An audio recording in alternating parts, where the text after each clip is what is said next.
Governor സർക്കാർ തർക്കം അത് വലിയ രീതിയിൽ വലിയ മേഖലകളിലേക്ക് കടന്നിട്ടുണ്ട്. അതായത് സർവകലാശാലയുടെ ദൈനംദിന പ്രവർത്തനങ്ങളെ പോലും ബാധിക്കുന്ന രീതിയിലേക്ക് എത്തിയിട്ടുണ്ട്. രജിസ്ട്രാറുടെ സസ്പെൻഷന്റെ വിവാദത്തിലാണ് ഇപ്പോൾ സമരം നടക്കുന്നതും ഈ പറയുന്ന ഇടതുപക്ഷ യുവജന സംഘടനകളും വിദ്യാർത്ഥി സംഘടനകളും എല്ലാം തന്നെ സമരം നടത്തുകയും പഠിപ്പ് മുടക്കുകയൊക്കെ ചെയ്യുന്നുണ്ട്. അപ്പോൾ ഇതിപ്പോൾ ഒരു താൽക്കാലികമായെങ്കിലും ഒരു പ്രശ്നപരിഹാരത്തിന് സർക്കാർ ശ്രമിക്കേണ്ടതല്ലേ? സർക്കാർ എന്താ യഥാർത്ഥത്തിൽ സർക്കാരും ഗവർണറും തമ്മിൽ ഒരു പ്രശ്നം ഉണ്ടായിട്ടില്ല. യഥാർത്ഥത്തിൽ അധികാര ദുർവിനിയോഗം ചെയ്തത് ഗവർണറാണ്. കാരണം ഗവർണറെ സംബന്ധിച്ച് നമ്മൾ നേരത്തെ ചർച്ച ചെയ്തൊരു വിഷയമാണ്. പരിസ്ഥിതി ദിനത്തിൽ ഭാരതാംബ എന്ന് പറയുന്നതിൻ്റെ നിലവിൽ നമ്മുടെ രാജ്യത്തിന്റെ ഭാരതാംബയെ മാറ്റി ഇല്ല, ബങ്കിങ് ചന്ദ്ര ചാറ്റർജി വരച്ച ഭാരതാംബയുടെ കൈ അല്ലെങ്കിൽ നമ്മുടെ രാജ്യത്തിന്റെ കൊടി എന്ന് പറയുന്നത് ത്രിവർണ്ണ പതാകയല്ലേ. ആ ത്രിവർണ്ണ പതാകയ്ക്ക് പകരം RSSന്റെ കൊടി പിടിച്ച് ഒരു പരിപാടി നടത്തിയെന്നാണ് ഫസ്റ്റ് തുടക്കം.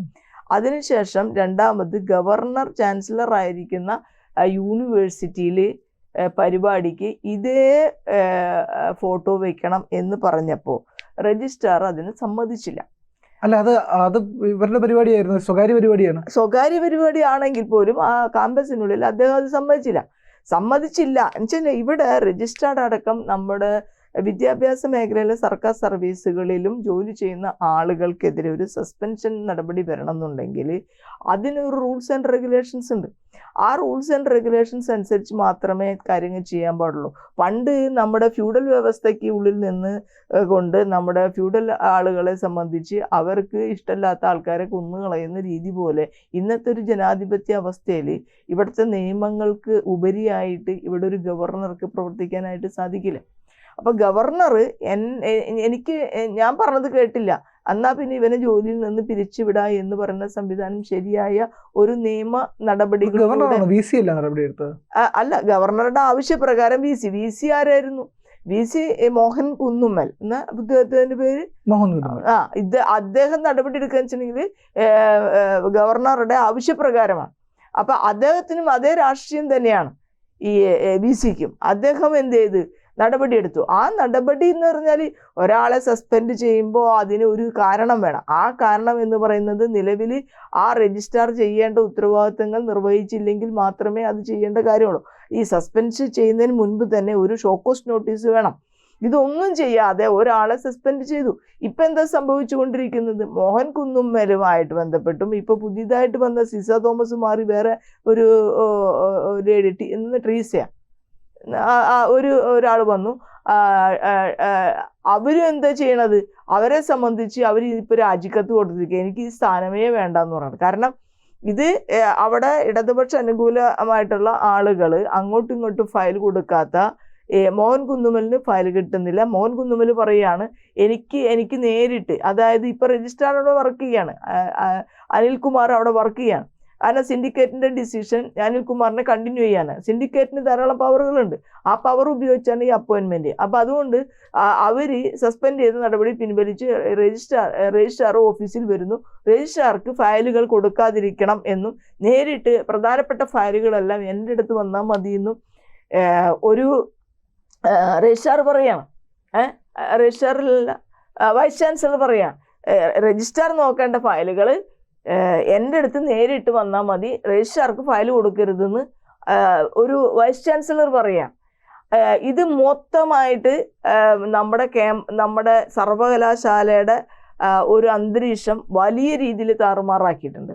അതുമാത്രമല്ല, വിദ്യാർത്ഥി സംഘടനകളും യുവജന സംഘടനകളും ഇത്തരത്തിലുള്ള പ്രവൃത്തികൾക്കെതിരായിട്ടുള്ള സമരവും പ്രക്ഷോഭവുമായി ഒരു വശത്ത് നിൽക്കുന്നു. ക്യാമ്പസുകൾ ഭയങ്കരമായിട്ടുള്ള പ്രക്ഷോഭത്തിൻ്റെതായിട്ടുള്ള അലങ്കോലമായിട്ടുള്ള ഒരവസ്ഥയിലേക്ക് യൂണിവേഴ്സിറ്റി ക്യാമ്പസുകൾ മാറുകയാണ്. അപ്പോൾ ഈ നമ്മുടെ ഗവർണർ മനസ്സിലാക്കേണ്ട കാര്യം ഗോവയിലെ വിദ്യാർത്ഥികളല്ല കേരളത്തിലെ വിദ്യാർത്ഥികൾ എന്നുള്ളത്. അതായത് വിദ്യാർത്ഥി സംഘടനകളും അല്ലെങ്കിൽ മറ്റേതൊരു ക്യാമ്പസിലെയും വിദ്യാർത്ഥി സംഘടനകളുടെ പോലെയല്ല കേരളത്തിലെ വിദ്യാർത്ഥി സംഘടന. കേരളത്തിലെ വിദ്യാർത്ഥി സംഘടന, പ്രത്യേകിച്ച് SFI എന്ന് പറഞ്ഞ സംഘടന ഇന്ന് ഏതാണ്ട് എല്ലാ ക്യാമ്പസുകളും എല്ലാ യൂണിവേഴ്സിറ്റികളും സെനറ്റും സിൻഡിക്കേറ്റും ഒക്കെ അവർക്ക് ഭൂരിപക്ഷവും അവർ ഭരിക്കുകയും ചെയ്യുന്നതാണ്. അപ്പം അവിടെ ഒരു കാര്യം ചെയ്യുന്നതിന് മുൻപ് 10 പ്രാവശ്യം ആലോചിച്ചിട്ട് വേണം ചെയ്യുന്നത്. കാരണം മാത്രമല്ല, ഈ ജനാധിപത്യം എന്ന് പറയുന്നതിനെ പൂർണ്ണമായും നിഷേധിക്കുകയാണ് ചെയ്യുന്നത്. ജനാധിപത്യവും റൂൾസും അതെങ്ങനെയാ മനസ്സിലായത്? അതായത് ഒരാളെ ഒരു റൂൾ ഉണ്ടാവേണ്ടത് എന്താണ്? റൂൾ ഉണ്ടാവേണ്ടത് തർക്കമല്ലല്ലോ, നിയമമുണ്ടല്ലോ. ഒരാളെ രജിസ്ട്രാറെ സസ്പെൻഡ് ചെയ്യണമെങ്കിൽ ആ രജിസ്ട്രാറെ സസ്പെൻഡ് ചെയ്യുന്നതിന് അവിടെ റൂൾസ് ഉണ്ട്. ആ റൂൾസ് വയലേറ്റ് ചെയ്താൽ മാത്രമേ അയാളെ സസ്പെൻഡ് ചെയ്യാൻ പാടുള്ളൂ. അല്ലാതെ എന്നോട് മിണ്ടിയില്ല, എന്നോട് കണ്ടില്ല, എന്നോട് ചിരിച്ചില്ല, അല്ലെങ്കിൽ ഞാൻ പറഞ്ഞത് കേട്ടില്ല. പ്രോട്ടോകോൾ അങ്ങനെ ഉണ്ടായിട്ടില്ലേ? പ്രോട്ടോകോളിൽ അങ്ങനെ എവിടെ ഉണ്ടായത്? അതായത് ഗവർണർ പങ്കെടുക്കുന്ന പരിപാടി അവിടെ സംഘടിപ്പിക്കാൻ പറ്റില്ല എന്ന്, അതായത് ഗവർണർ പങ്കെടുക്കുന്ന പരിപാടി സംഘടിപ്പിക്കാൻ പറ്റില്ല എന്ന് പറഞ്ഞിട്ടേ ഇല്ല. ഗവർണർ ഈ ചിത്രം വെക്കണം എന്ന് പറയുന്നത് ആ ചിത്രം വെക്കാൻ പറ്റില്ല എന്നാണ് പറഞ്ഞിരിക്കുന്നത്. ചിത്രം വെച്ചാൽ കുഴപ്പമുണ്ടല്ലോ. ചിത്രം അനാവശ്യമായിട്ടുള്ള, അതായത് നമ്മളുടെ രാജ്യം അംഗീകരിച്ചിട്ടില്ലാത്ത ഒരു രാജ്യത്തിന് അങ്ങനെ അംഗീകരിച്ചതായിട്ടുള്ള അല്ല. ഭാരത അങ്ങനെയാണെങ്കിൽ നിങ്ങൾ പറയുന്ന ഭാരതാംബ ഇല്ല.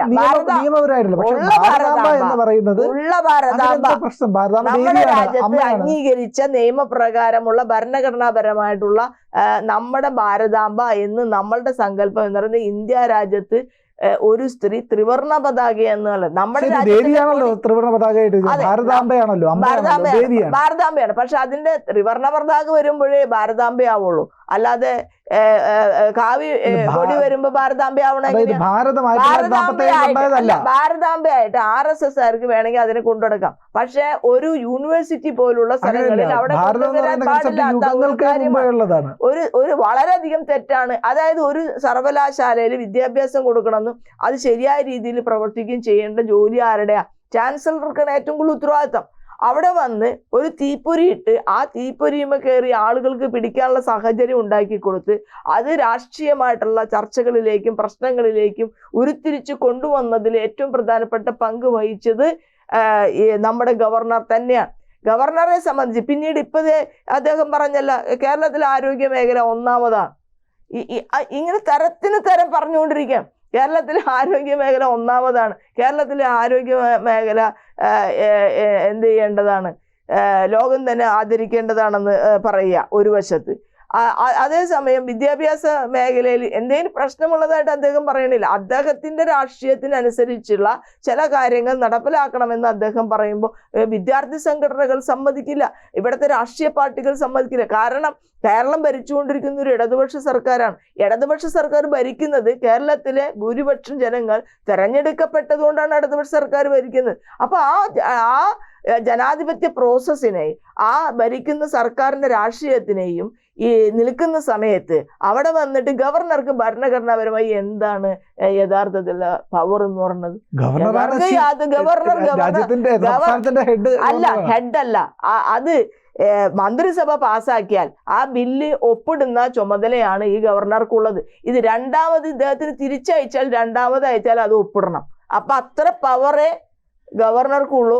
പ്രധാന സംവിധാനം എന്ന് പറയുന്നത് മന്ത്രിസഭ തന്നെയാണ് ഭരണഘടനാപരമായി. അതെ. കൂടുതൽ വാർത്തകളും വിശേഷങ്ങളും നിങ്ങളിലേക്ക് എത്താൻ ABC മലയാളം സബ്സ്ക്രൈബ് ചെയ്യുക, ബെൽ ബട്ടണും അമർത്തുക.